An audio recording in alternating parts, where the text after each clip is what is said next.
I remember standing in the back of a dimly lit cathedral in Moscow, and the first thing that hit me was the sheer physical weight of the air. It was thick with the smell of ancient incense and the heat of flickering beeswax candles. In the shadows, I watched a man drop to his knees, pressing his forehead hard against the cold stone floor in a moment of total agonizing prostration. It felt like a place where salvation was something you had to physically suffer for, a spirituality, well, forged in fire. But then compare that to a morning I spent in a cedar forest just outside Kyoto. The feeling was completely inverted. No heavy gold icons, no grand stone walls blocking out the sky. Just a simple red torii gate and the sound of wind moving through the boughs. I watched a local businessman stop, rinse his hands, bow silently to the empty forest, and then simply walk on. There was no agony, no grand doctrine. The sacred wasn't a heavy burden to carry. It was just there, floating like mist. That stark contrast between a spirituality that feels like a tragic, heroic weight and one that feels like a gentle, seasonal breeze isn't just about how people pray. It is a direct window into the emotional DNA of these two civilizations. To truly understand how Russia and Japan function on the world stage, you first have to understand this fundamental difference: the weight of the icon versus the silence of the trees. That opening image, I think, really sets the stage for our deep dive today. We're exploring the spiritual foundations of two major global powers, Russia and Japan. And specifically, we're looking at the often hidden influence of Russian Orthodoxy and Japanese Shinto. Right. Our mission here is to take these contrasting spiritual frameworks and really use them as lenses to examine the emotional and even the geopolitical DNA of these civilizations. It's fascinating because it goes so deep. It does. We're going to explore how these beliefs fundamentally shape, well, everything, from artistic design and daily ritual all the way up to foreign policy and societal resilience in the face of crisis. And what's so key here, I think, is that the orientation of these two belief systems is entirely different. It's a polar opposition, and that difference dictates everything that follows. How would you define that opposition? Well, Russian Orthodoxy is profoundly centered on looking upward and inward. Upward and inward. Exactly. It's driven by a theological tradition that emphasizes transcendence, suffering as a necessary spiritual trial, and a massive all-encompassing view of political and historical destiny. So it's fundamentally a vertical framework. A vertical framework, absolutely. It's concerned with the relationship between man and a distant, judging God, and, just as importantly, between man and the eternal state. And if Russia is vertical and heavy, looking toward transcendence, how does the Japanese orientation, Shinto, contrast with that? Shinto opens entirely outward. It's oriented horizontally. Toward the immediate world. Yes, towards the world right in front of you. It's focused on imminent harmony with nature, the cycles of the seasons, and the physical landscape you're standing in right now. The divine isn't distant or judgmental. It's here. It is palpable, constantly pulsing in the present moment. It resides within the rock, the tree, the wind, and this single distinction, upward and inward versus outward and imminent, that's the key to understanding the aesthetic and political choices these nations make. Okay, let's unpack this monumental difference, and I think we have to start with the immense historical and geopolitical weight of the Russian side. Weight of the icon. The weight of the icon, exactly. It's clear that in Russia, this weight has been inseparable from the weight of the state for, well, over a millennium. When did that critical intertwining actually begin? It all goes back to the Christianization of Kievan Rus in 988 AD under Prince Vladimir the Great. And this wasn't just a gradual shift in belief. Not at all. This was instantly conceptualized as a profound national project. You see, Vladimir was looking for a faith that could unify his disparate tribes and establish his kingdom as an equal among the powerful Christian empires of Europe. Primarily Byzantium. Primarily Byzantium, yes.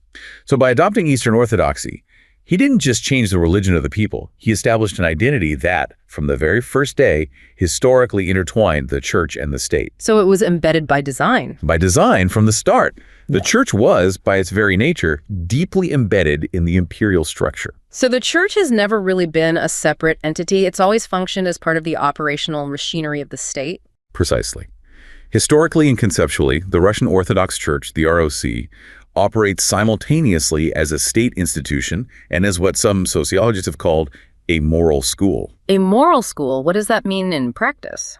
It means it's the institution that disseminates moral foundations. It upholds what the state defines as traditional values, and it guides civic behavior. This makes it absolutely crucial for social cohesion and ultimately for centralized governance. So if the state needed a moral justification or a framework for obedience. The church provided it, both during imperial times and, as we've seen, in the post-Soviet recovery. That makes the post-Soviet revival of the ROC particularly powerful. I mean, the collapse of communism left this massive ideological hole. A gigantic ideological vacuum. And the sources are very clear that Russian Orthodoxy was explicitly presented as a viable substitute for that bankrupt communist ideology. A ready-made replacement. A ready-made structure with deep historical roots that could provide meaning, identity, and a shared purpose where Marxism had totally failed. This revival firmly linked the national history, the glorious imperial past, with the future expectations of a renewed, powerful Russia. And the result of that linkage was the resuscitation of that old philosophical framework that guides Russian statecraft. Yes, the Imperial Triad, Orthodoxy, Autocracy, and Nationality. Or, in Russian, Pravoslavy, Samodrzavy, Narodnost. And this isn't just a slogan, is it? No, it's essentially Russia's philosophical operating system. It insists that spiritual devotion, orthodoxy, must be tied inexorably to centralized, singular state power autocracy. And that combination defines the unique mission of the Russian people. The nationality, yes. Yeah. And this immediately sets Russia up as a civilizational alternative to the secular democratic West. And that leads us directly to the concept that really grounds the civilizational exceptionalism, the idea of the Third Rome. Right. This is where that historical claim really merges with a sense of geopolitical destiny. The Third Rome Doctrine is, I would argue, perhaps the single most potent historical concept in contemporary Russian state ideology. It's a massive historical claim that frames Russia as the true, divinely ordained spiritual and political successor to two previous empires. Let's just define those three Romes for clarity for anyone who isn't familiar. Of course. The first Rome was, naturally, ancient Rome, the original Holy Empire. When that empire fractured, the spiritual and political center moved east to Constantinople, the new Rome. Which became the center of the Byzantine Empire, the Second Rome. The Second Rome. But the doctrine asserts that the Byzantines eventually faltered. They compromised their faith, and this culminated in the fall of Constantinople to the Ottoman Turks in 1453. And in the minds of Russian thinkers at the time, this was a sign. It was a sign that the mantle of true orthodoxy and imperial protection had been passed on. And that mantle landed in Moscow. Exactly. Moscow became the Third Rome. But the crucial addendum to this doctrine, which was first articulated by the monk Philotheus of Pskov in the 16th century, is the eschatological element. The end times element. The end times element, yes. Yeah. The idea is that a fourth Rome shall never exist. Wow. Which grants Russia this singular, final, and eternal destiny as the last bastion of true faith and true civilization on Earth. That gives the leadership immense power because they aren't just running a government. They are managing a final divine project. It transforms governance into a sacred duty. And we see President Putin utilizing this narrative relentlessly to formulate state ideology. How so? He defines Russia as a civilization apart, moral, traditional, enduring. He presents it as a necessary counterweight to what he casts as the decaying, decadent nihilism of the West.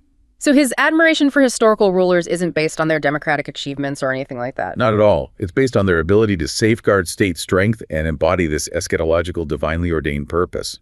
He sees himself as inheriting this very specific legacy. There is a moment, a very dramatic visual performance of this blending of political and spiritual supremacy that took place in 2018. Ah, yes, the incident at Mount Athos in Greece, a place of immense spiritual significance for Orthodox Christianity. It was a very carefully staged performance. What happened there? Putin presented himself there and sat very deliberately in the protaton throne. Now, this is the bishop's Decidian, the seat of the primate of the Athonite monastic community. That's hugely symbolic. That's not just a nice photo op. Oh, it's an explicit visual proclamation. He is acting as a new Orthodox emperor, the true protector of orthodoxy globally, fulfilling the mandate of the Third Rome Doctrine. He's directly challenging the secular power structures. He is. He's framing his political actions, including his resistance to the West, as part of a holy war against nihilism. This act reinforced the idea that his political mission is fundamentally metaphysical. Now, this appropriation of Christian imperial history isn't just benign rhetoric. The sources we looked at detail how it fuels a structured radicalization process. It does. It increases the acceptance of state-sanctioned violence and the exclusion of certain groups based on a perceived moral superiority. So this is where that vertical ideology becomes militant and, frankly, terrifyingly practical. It is. This radicalization process is structured in 4 distinct interlocking steps. And these steps serve to legitimize the use of force, both domestically and internationally. Let's delve into those steps because they really describe the mechanism by which a political conflict is turned into a sacred mission. What's step one? Step one is foundational. Formulate the new state ideology. We just covered this. It's resurrecting the Imperial Triad and centering that Third Rome narrative. This establishes the moral high ground. It establishes the moral superiority of the Russian state and its historical mission.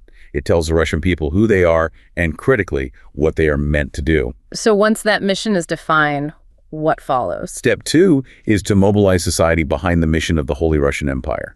This involves using state-controlled media, education, the church itself to connect the glorious past Prince Vladimir, the Tsars, the victory in the Great Patriotic War with a projected triumphant future. So it's about creating a unifying narrative. Exactly.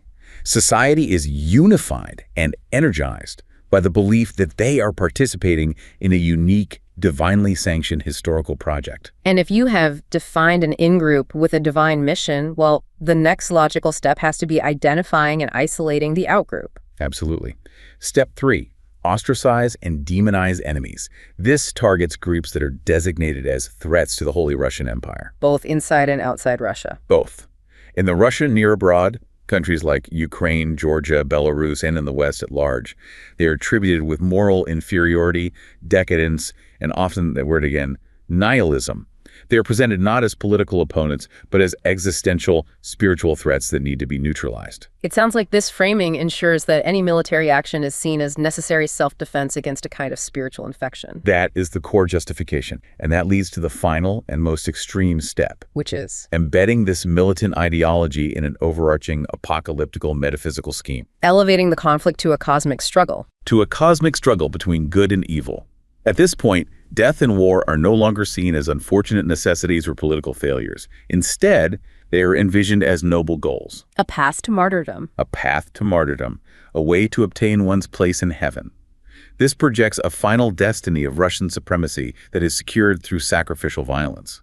This expansionist justification was clearly visible back in the 2014 annexation of Crimea. Absolutely. The legacy of the Byzantine Empire and the Third Rome was directly used to legitimize that expansion. Critically, Putin appropriated the history of Kievan Rus, the spiritual cradle of Orthodoxy, as the common source for all Russian peoples. Right. He argued this laid imperial territorial claims based on this idea of a united identity. A united identity of great Russians, who are the Russians, Little Russians, the Ukrainians, and White Russians, the Belarusians. The logic being that since their religious heritage stems from the same source, they must be politically and historically united under Moscow. Under the Third Rome, exactly. So by 2022, this ideological preparation meant that the invasion of Ukraine should be packaged and sold to the Russian people, not as a territorial dispute, but as something far beyond conventional politics. It was presented explicitly as a metaphysical struggle, a battle between the forces of good, which is traditional, moral Russia, and evil, which is the godless, liberal West, exemplified by Ukraine. And this dark, ultra-nationalist eschatology projects this final destiny for the Russian people centered on supremacy. It does. And for the average Russian, this theological framing makes the tremendous suffering and cost of war, even the loss of their own loved ones, understandable, perhaps even acceptable. Because it serves a purpose greater than life itself. Yes. When the sacred is a tragic, heroic weight, war is not a failure, it's destiny. It is a vertical test to be endured. The profound difference here, then, is that the Russian spiritual model is defined by a massive, ongoing struggle against both history and nature. It's fighting for its very survival and demanding heroic endurance. And that seems to be the necessary context for everything we've seen on the geopolitical stage. So if the Russian spiritual framework is forged in fire and focused on this glorious future destiny achieved through suffering, the Japanese framework, Shinto, is...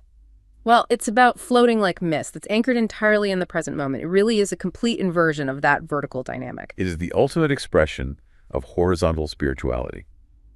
Where orthodoxy looks upward and inward toward a transcendent salvation, Shinto is all outward. Towards the forests, the seasons. The mountains, the immediate world. Shinto is Japan's indigenous belief system, the fountainhead of its culture. And what distinguishes it immediately is its decentralized nature. Meaning what, exactly? Well, it wasn't founded by one person. It has no single sacred text like a Bible or a Quran, and critically, it has no strict commandments or complex theology regarding sin. If there are no commandments, What is the focus of devotion? What is the divine concentrated in? It centers entirely on the concept of kami. To understand Shinto, you have to understand kami. And these aren't gods in the Western monotheistic sense. Not at all. They're better understood as spirits or forces, or even just sacred presences that inhabit all things. Kami can reside in rocks, rivers, magnificent old trees, the changing seasons. Even phenomena, right, like wind and fire. Yes, dramatic natural phenomena.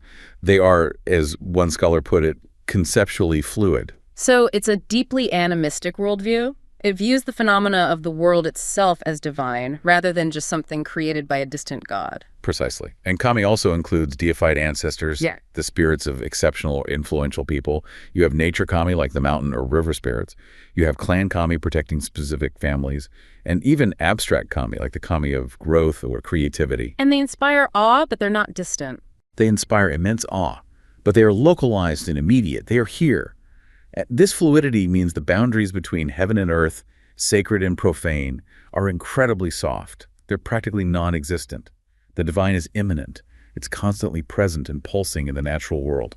This spiritual reality, lacking a focus on sin or eternal judgment, must find its expression primarily through ritual and physical practice, rather than doctrinal study. It absolutely does. The immediate focus of Shinto is purity and cleansing.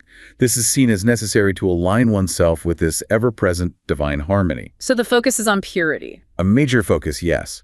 But the impurity isn't a moral sin, as understood in the West. It's often more akin to pollution or defilement or simply being out of alignment with the world's natural flow. And we see this purity requirement manifested in ritualistic actions. Yes. Rituals like hara, which are general purification rites, and misagi, ritual washing, often with cold water, are common. Like when you enter a shrine. Exactly. Before entering a public shrine, you perform temizu rinsing, the hands and mouth, at a basin. And this isn't self-flagellation or penance. It's a necessary ceremonial cleansing. It's to shed the daily accumulation of defilement and achieve a state of physical and spiritual alignment suitable to stand in the presence of the kami right there in the grove. So it's an outward act of harmonizing with the present. That's the perfect way to put it. This emphasis on the immediate, the transient, and this deep interconnectedness with nature, rather than the eternal, this translates directly into Japan's profound aesthetic principle. Oh, absolutely. The appreciation of nature's dynamic whole is fundamental to Japanese aesthetic ideals. And these principles, they permeate every aspect of daily life, design, and art. They're cultural guideposts, not just artistic rules. We have to start with the concept that really defines this worldview. Wabi-sabi. We hear the term a lot, but what does it truly encapsulate? Wabi-sabi is the aesthetic expression of Shinto immanence and Buddhist transience, or muju. It refers to the beauty of the imperfect, impermanent, and incomplete.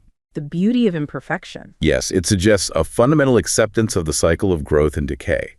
Things that are still developing or things that are already weathering and fading are considered more evocative and more profound than things in a perfect, finished form. It's the beauty of change itself.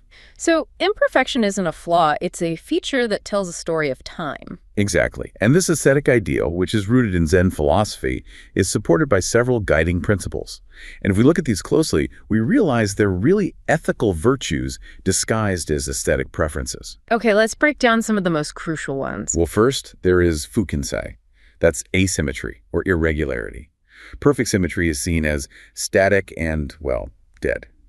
Irregularity suggests the dynamic living process of nature. Like a hand-thrown ceramic bowl. A perfect example. Its irregularity is valued because it shows the touch of the human imperfect hand. Then there's kanso, or simplicity. Kanso is about eliminating the clutter, focusing on the essence. It's not about poverty, but about elegance achieved through restraint. By simplifying, you force the observer to focus their attention on the raw material and, importantly, the empty space around it. Koko, which is basic or weathered, seems to speak directly to the passage of time. It does. Koko is the aesthetic of age, of being weathered, of showing the patina of history. It values things that are old and enduring over things that are brand new. It lends a certain dignity to wear and tear. We also have Seijaku, tranquility, silence. And this is the internal state required for appreciation. It's the deep quietude necessary to perceive the subtle flow of nature and time.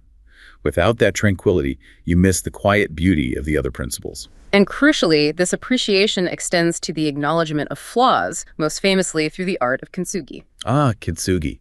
The art of repairing broken pottery with lacquer that's dusted or mixed with powdered gold. It is a direct, tangible manifestation of wabi-sabi. Because it doesn't hide the break. It highlights it. It treats the fracture lines as valuable history. The bowl is considered more beautiful and more valuable because it was broken and subsequently repaired. It demonstrates that history, endurance, and imperfection add value, rather than subtracting it. That's a profound ethical statement about resilience and accepting one's own flaws. It truly is. This concept of transient beauty is then further refined by another idea, mono no aware. Mono no aware. It translates roughly as the pathos of things or sensitivity to ephemera. It's an aesthetic and emotional appreciation of impermanence, of muju, accompanied by a bittersweet awareness and a gentle sadness at the passing of all things. It's beautiful because you know it won't last. Precisely. And this concept actually has deep literary roots, originating in the highly sophisticated Heian period. Right, from foundational literature like The Tale of Genji. Exactly. Scholars codified it there. It requires the observer to constantly adapt emotionally to the changing nature of the world. The classic example is observing the cherry blossoms. You appreciate their explosive beauty, but that appreciation is deepened by the simultaneous, wistful sadness that in a week, they'll be gone. The joy and the sadness are inseparable. You can't have one without the other. And this heightens the experience of the present moment. And then there's a concept that deals with suggested depth, yugen. Yugen. This is the aesthetic of profound grace and subtle depth. It suggests that which is beyond words, that which is ineffable, but still entirely related to this world and our human experience. It's often described as the vague, suggested profundity of this world. Can you give us a concrete image of yugen? Imagine gazing after a boat that disappears behind some distant islands. Or maybe the subtle shadows cast by bamboo on a bamboo screen. The image is incomplete. It's incomplete. Your mind is forced to complete the picture. And in that forced act of imagination, you connect with a deeper truth about the scene. It is not an allusion to another transcendent world. It's about the endless depth contained within the present physical world. This means that Japanese aesthetics really evolved significantly over time. The courtly beauty of the Heian-era miyabi, or refined elegance, that gave way to something far more rustic and philosophical. Correct. When Zen Buddhism gained influence, it shifted the focus from that sophisticated outward elegance towards a more rustic ideology that embraced the crude and the irregular. And this is best exemplified in the tea ceremony. Chanoya. Chanoya, yes, which is an intense physical ritual designed to embody these philosophical aesthetics. The tea ceremony is very structured, but the setting, paradoxically, embraces intentional simplicity. The ritual often takes place in a dedicated tea room, which is sometimes referred to as a mere hut or sunon. These rooms are meticulously designed to look artistic yet natural, using raw, often unfinished materials. And the intention behind this simplicity and quietude, the seijaku, is intentional. It is. It creates a pure space, a temporary sanctuary, free from the distractions of the outside world, which then amplifies the guest's consciousness of space and time. And this leads us to ma, the beauty in emptiness. Ma is an absolutely crucial concept in Japanese art, design, even music. It represents the beauty of emptiness, formlessness, or unoccupied space. It transcends tangible objects. So it's the silence between the notes. The silence between the notes, the pause in the conversation, the space around the object. It demands that the observer heighten their perception of the surroundings, making them acutely aware of the passing time and the immediate environment. If wabi-sabi is the beauty of the aged object, ma is the beauty of the container holding it, the intentional negative space. It's remarkable how this consciousness is not confined to ancient rituals, but actively shapes modern life and design. It everywhere. Look at architecture. Kyoto Station, a massive, busy modern hub, uses stark asymmetry and vast open spaces to manage the chaos of millions of travelers. The use of ma. A deliberate use of ma and flow. It ensures the building feels both modern and deeply Japanese.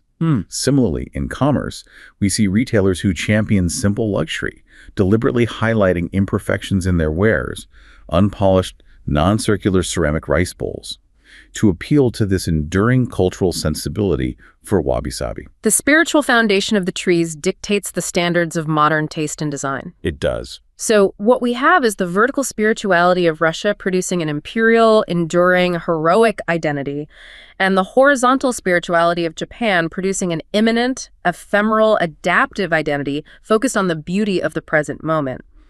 This contrast must surely define how these civilizations handle existential crisis. Without a doubt. If spiritual identity dictates aesthetics and foreign policy, it must also shape how a civilization confronts a crisis, whether that's environmental collapse, economic hardship, or a military setback. And we see two profoundly different approaches to resilience here. They stem directly from that initial vertical versus horizontal contrast we talked about. Let's start with Russia. The Russian model is one of heroic endurance. We can call it the vertical test. This strategy relies almost entirely on spiritual fortitude rather than, say, technical expediency. How is hardship framed within Russia's spiritual consciousness? Hardship, severe winter, crop failure, economic collapse, a war is viewed vertically.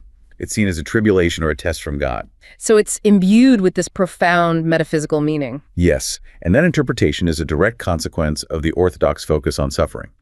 Enduring hardship is seen not as a failure of policy, but as a necessary means to spiritual elevation and the fulfillment of the nation's final destiny. So the community's immediate resilience strategy isn't to look for quick fixes or clever solutions. No, the core strategy relies on heroic, almost stoic endurance. They look up for meaning and inward for spiritual fortitude. They refuse to break through the suffering because that suffering is interpreted as elevating the national spirit, purifying the soul for the grander historical mission. Survival relies on sheer, defiant will. This also deeply informs their relationship with the massive, often harsh Russian environment. It does. There's an explicit expectation to conquer nature. The physical world is often viewed as something hostile, chaotic, or something to be transcended through sheer spiritual and political will. So the environment is an obstacle. An obstacle to be overcome or a resource to be mastered, but rarely a partner to be harmonized with. It reinforces that vertical challenging relationship. Now let's contrast that with the Japanese approach, adaptive harmony or horizontal coexistence. It's an entirely different approach because of its imminent framework. Calamities like a major earthquake, a tsunami, or a landslide, which are frequent and devastating realities in Japan, are viewed horizontally. Meaning they're seen as natural manifestations of the environment. Exactly. They are terrifying, but they are morally neutral. They are simply nature's immense power manifesting, and they are something they must coexist with. So if the crisis is morally neutral, the response can't be a spiritual test to conquer it. Precisely. Their resilience strategy focuses on practical and ritualistic realignment adaptive harmony. They look around, towards the damaged landscape and the community. What does that look like in practice? The response prioritizes acknowledging the environment's power before rebuilding.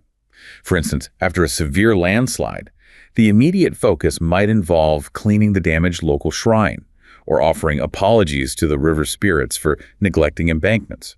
This is ritualistic humility, not spiritual penance. And this requires a much different philosophy of rebuilding. The goal is not defiance or conquering the obstacle. They rebuild with the flow of the water or with the logic of the earth, acknowledging that everything is temporary, that muju we talked about.